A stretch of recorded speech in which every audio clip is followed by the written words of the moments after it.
Ah, there you are. We're going to start our video lecture series today with the laws of demand. So we'll be looking at the law of demand and some demand shift factors. What I'd like you to do is follow along and take notes like any other lecture in class. This will go in your notebook as number 9. We'll call it laws of demand. I'm going to make a short video before each slide, then I'll put the slide up so that you can pause and make sure you got down everything I said, or feel free to rewind just in case I had said something that's not on the slide and you want to make sure you get it. So sit back, relax, and enjoy. Let's go ahead and title this Laws of Demand. Now, before we start with the law of demand, we've got to define what demand is. So demand can be defined as the willingness and ability of consumers to purchase a good or service. In other words, they've got to be wanting that good or service, and they've got to have the ability or the means to purchase that good or service. So then, the law of demand states that as price goes up, the quantity demanded will go down. So the higher the price, the less people are going to be willing or able to purchase a good or service. As we start talking about demand shifters, it might be helpful to set up a matrix like this one right here.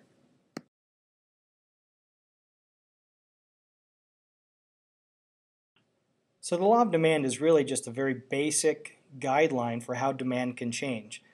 Basically, when an opportunity cost goes up, then the demand is going to go down, and when an opportunity cost goes down, the demand is going to go up.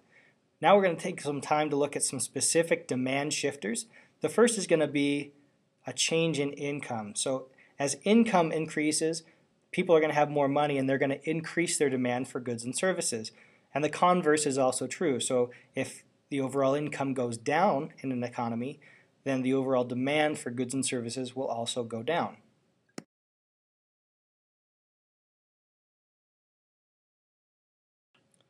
The next demand shifter we'll look at has nothing to do with price. It actually has to do with numbers of people.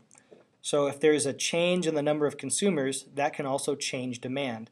If the number of people in an economy goes up, then demand is also going to go up because there's more people willing to buy goods and services. But if the number of people in an economy goes down, demand will also go down because there's less people demanding those goods and services.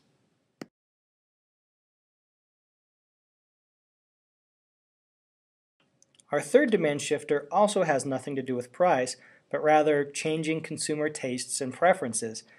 As consumer tastes and preferences for a good or service increases, demand for that good or service will increase.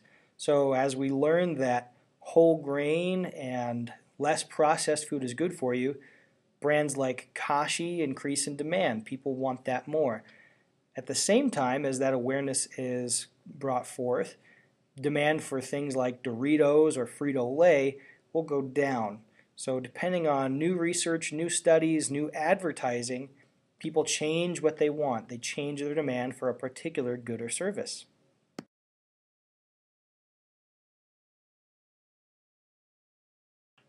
Our fourth demand shifter gets back to having to do with price, and this demand shifter is changes in consumer expectations.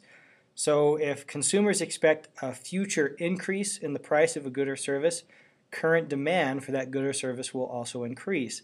So if we know that gas prices are going up next month, people will have more of a demand for gas this month. Converse is also true. If we see gas prices going down next month, people will typically try and wait it out till next month to purchase their gas. So changes in consumer expectations for the future can also change demand.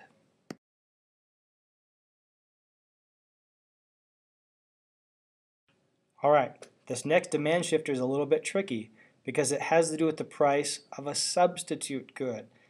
The demand shifter is changes in the price of substitute goods will change demand of front-runner goods. As the price of a good or service increases, demand for a good is going to decrease. So that's the law of demand. But demand for a substitute of that good is going to go up. So let's look at hot dog buns, for example. If Sara Lee hot dog buns go up in price, their demand is going to decrease. But demand for other hot dog buns that are cheaper and equivalent is going to go up. So the more a good or service costs, the less it's going to be demanded, but the more its substitute goods are going to be demanded. Also, if there are more substitute goods for a particular good or service, then the demand for the front runner good or the mainstream good is going to go down, because the substitute goods are going to steal some of that demand away from the brand name good.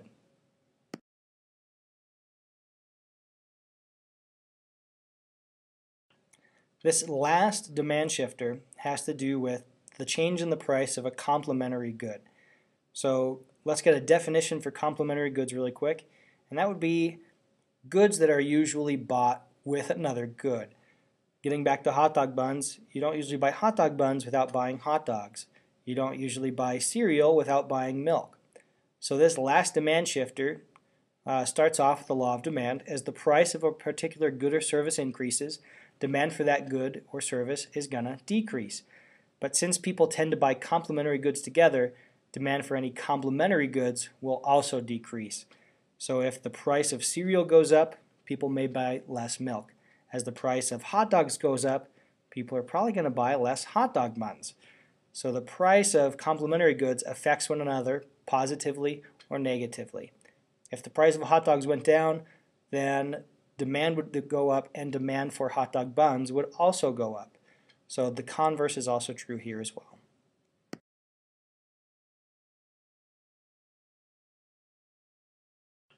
The last thing we'll look at today is how to graph a demand curve.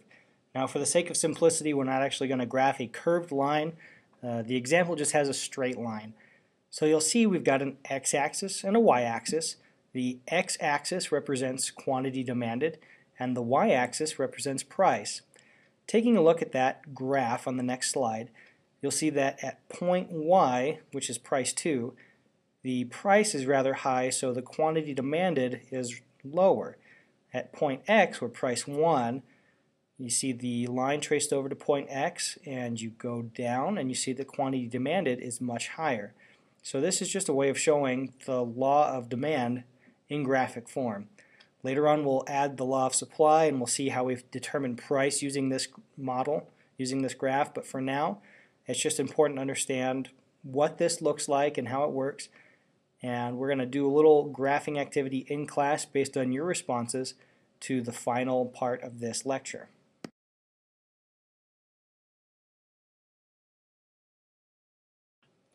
So I want to make sure you understand that law of demand and how that's represented graphically with that graph we just looked at. If you don't understand how that graph represents the law of demand, I encourage you to go back and take another look. Again, you're just looking for, as the price increases, the quantity demanded decreases, and as the price decreases, the quantity demanded will increase. We're going to fill out a demand schedule now for a double cheeseburger. I'd just like you to go down this matrix, and you'll see it here in a couple slides, and fill it out for whether or not you would purchase it for $1, $2, and we'll go on up to $10.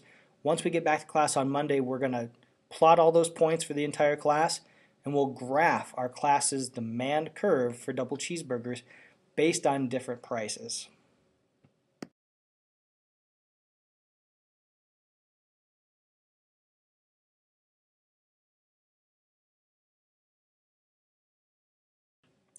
All right, that's it. Thank you so much for watching.